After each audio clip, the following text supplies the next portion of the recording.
Oke baik, Assalamualaikum warahmatullahi wabarakatuh. Perkenalkan kami dari kelompok 7 akan mempresentasikan hasil diskusi kami dengan tema giro dan tabungan nasabah. Sebelum masuk pada pokok pembahasan materi, sebelumnya kami akan memperkenalkan anggota-anggota dari kelompok kami. Yang pertama, Aprista Muama. Selanjutnya saya sendiri, Neldi Darmian L. Selanjutnya, Bayu Prasetyo. Dan yang keempat, Fata Fadila Rashid. Oke, kita beralih ke slide selanjutnya, yaitu pokok pembahasan materi. Di situ ada giro. Giro menurut definisinya adalah simpanan masyarakat yang pada bank, yang penarikannya itu dapat dilakukan menggunakan cek atau surat perintah bayar yang lain, biljet giro atau surat pemindah bukuan yang lain. Di situ juga ada di bawah definisi dari cek. Cek adalah surat perintah pembayaran tanpa syarat. Yang kedua itu ada biljet giro, yang menurut definisinya adalah surat perintah pemindah bukuan. Kita lanjut pada slide yang ketiga. Di situ ada manfaat menggunakan giro. Manfaat menggunakan giro itu dapat ditarik setiap saat sehingga giro dikelompokkan sebagai sumber dana jangka pendek bagi bank dan juga berbiaya murah. Yang selanjutnya itu jenis rekening giro. Dibagi menjadi dua, ada giro swasta dan giro pemerintah. Giro swasta itu merupakan giro yang dimiliki oleh perseorangan, kelompok, instansi swasta, yayasan sosial, dan badan non-pemerintah lainnya. Yang kedua, giro pemerintah. Giro pemerintah merupakan giro yang dimiliki oleh instansi pemerintah, misalnya giro kelurahan, giro departemen, giro dinas perpajakan, dan sebagainya. Lanjut pada slide selanjutnya, mungkin akan dilanjutkan oleh teman saya. Contoh soal. Bank BSNI menentukan jasa giro 12% akan diberikan dengan saldo minimal 1 juta rupiah. Jasa giro dihitung dari saldo terendah 6 bulan yang bersangkutan. Pajak penghasilan bunga PPh sebesar 15% dan biaya administrasi Rp50.000 setiap bulan. Dengan informasi tersebut, maka jurnal pembukuannya adalah sebagai berikut. Pada tanggal 1 bulan 4, DR kas itu 1.050.000 dan di kredit 1 juta, dan CR Giro Susilo itu di kredit 1 juta. CR barang cetakan itu 50.000. Nah, pada tanggal 5 bulan 4 dari kas itu debit ke 500. Nah, CR Susilo itu di kredit 500. Nah, pada tanggal 10 bulan 4 DR Giro BL BI 10 bulan 4 DR Giro BI itu di debit 1.500.000 dan di CR Giro Susilo itu di kredit 1.500.000. Nah, CR Giro Susilo itu di debit 500.000. Kalau di CR Giro Samsudin di kredit 500.000. Pada tanggal 17 bulan 4, DR Giro Susilo di debit 1 juta. Di CR Rak cabang Surabaya di kredit 1 juta. Di tanggal 20 bulan 4, DR Kas di debit 750. CR Giro Susilo di kredit 750. Di tanggal 25 bulan 4, CR Rak cabang Cirebon itu di debit 1.200.000. Di CR Giro Susilo di kredit 1.200.000. Di tanggal 27 DR Giro Susilo di debit 2 juta. Di CR Rak cabang Bandung di kredit 2 juta. Daftar mutasi giro atas nama Susilo. Contoh, transaksi di bawah ini adalah transaksi yang dilakukan oleh Susilo nasabah Giro Bank Bisnis Semarang selama bulan April 2018. Tanggal 1 April, dibuka rekening giro atas nama Susilo dengan setoran perdana 1 juta secara tunai. Biaya penggantian barang cetakan berupa buku cek dan biljet giro sebesar Rp50.000 yang dibayar tunai. 5 April, Susilo setor tunai untuk giro sebesar Rp500.000. 10 April, Susilo menyetor giro berupa cek BNI Semarang sebesar Rp1.500.000 dan clearing dinyatakan berhasil hari ini. 15 April, Susilo menarik cek nomor 1124 sebesar Rp500.000 untuk membayar hutang kepada Samsudin nasabah Giro Bank Bisnis Semarang. Pada hari ini juga Samsudin menyetorkannya kepada bank bisnis tersebut. 17 April, pada hari ini Susilo mentransfer dananya ke cabang Surabaya atas beban giro sebesar 1 juta. 20 April, Susilo setor giro secara tunai Rp750.000. 25 April, Bank Bisnis Semarang menerima transfer masuk dari cabang Cirebon sebesar Rp1.200.000 untuk keuntungan giro Susilo. 27 April, penarikan giro oleh Susilo untuk ditransfer ke cabang Bandung sebesar 2 juta.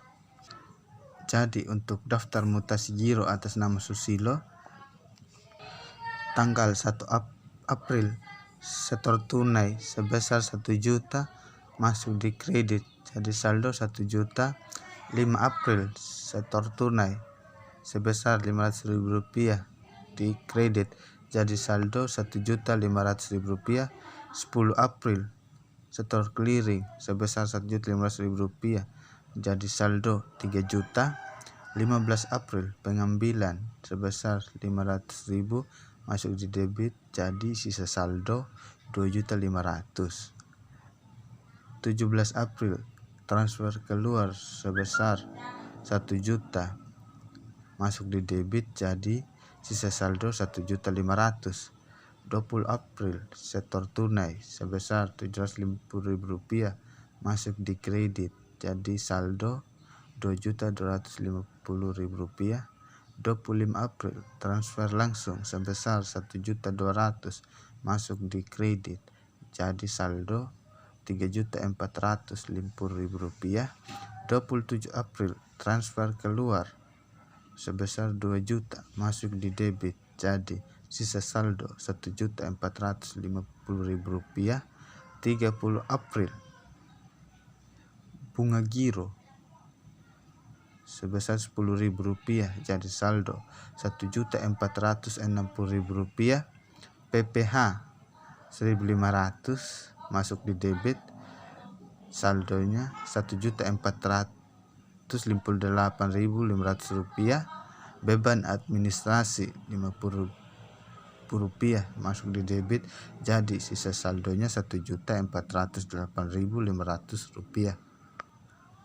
Kalau kita perhatikan saldo terendah selama bulan yang bersangkutan adalah 1 juta, sehingga bunga giro yang dibayar oleh bank sebesar 1 juta kali 12% kali 1 dibagi dengan 12 sama dengan 10.000 dikurangi pajak bunga yang harus dititipkan di bank sebesar 10.000 kali 15% sama dengan 1.500.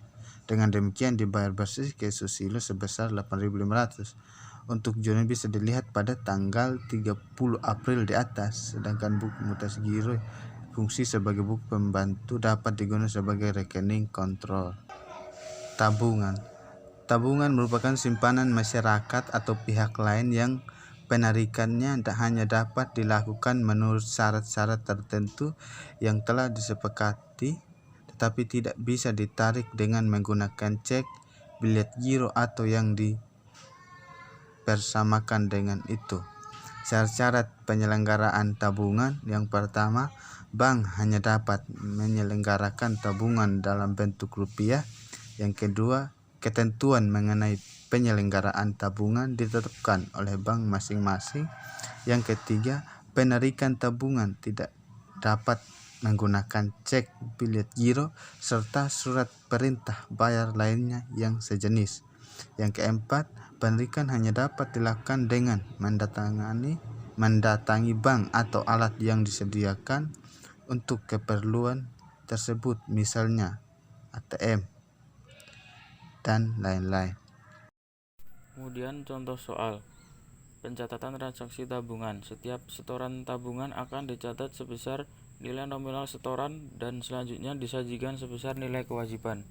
Nilai kewajiban adalah saldo ditambah bunga yang diperhitungkan dikurangi pajak. Contoh soalnya, tanggal 1 Mei 2018, Mas Rangga membuka tabungan prima pada Bank Duta Prima Semarang dengan setoran berupa uang tunai sebesar 1 juta. Wesel yang telah jatuh tempo dan telah diendos oleh Bank Maksi Cabang Cilacap sebesar 5 juta. Cek Bank BNI Semarang sebesar 10 juta. Inkaso dan clearing terhadap berkat tersebut berhasil pada tanggal 1 Mei 2018. Biaya inkaso sebesar 50.000. Biaya material untuk surat kuasa sebesar 10.000, maka jurnal pada tanggal 1 Mei 2018 adalah terima warkat inkaso DR RAR warkat inkaso diterima sebesar 5 juta di debit. Inkaso berhasil CR RAR warkat inkaso diterima sebesar 5 juta di kredit. Catat ketabungan DR RAK Cabang Cilacap sebesar 5 juta di debit. DR Giro BI sebesar 10 juta di debit. DR Kas sebesar 1 juta di debit. CR pendapatan inkaso sebesar 50.000 di kredit. CR biaya materai sebesar 10.000 di kredit. Dan CR tabungan prima Mas Rangga. Kemudian di cabang Semarang, DR RAK cabang Cirebon sebesar 10 juta di debit. CR tabungan prima sebesar 10 juta di kredit. Kemudian di cabang Cirebon, DR Kas sebesar 10 juta di debit dan CR RAK cabang Semarang sebesar 10 juta di kredit. Penyetoran tabungan tidak hanya bisa dilakukan pada bank tempat penabung membuka tabungan, namun bisa dilakukan di kantor cabang yang lain. Bila ini yang terjadi, maka akan dicatat pada rekening antar kantor. Contoh, Mas Rangga setor tunai untuk tabungan pada tanggal 5 Mei 2018 sebesar 10 juta dari cabang Cirebon. Sekian presentasi dari kelompok kami. Bila ada salah kata mohon maaf. Billahi taufiq wal hidayah. Wassalamualaikum warahmatullahi wabarakatuh.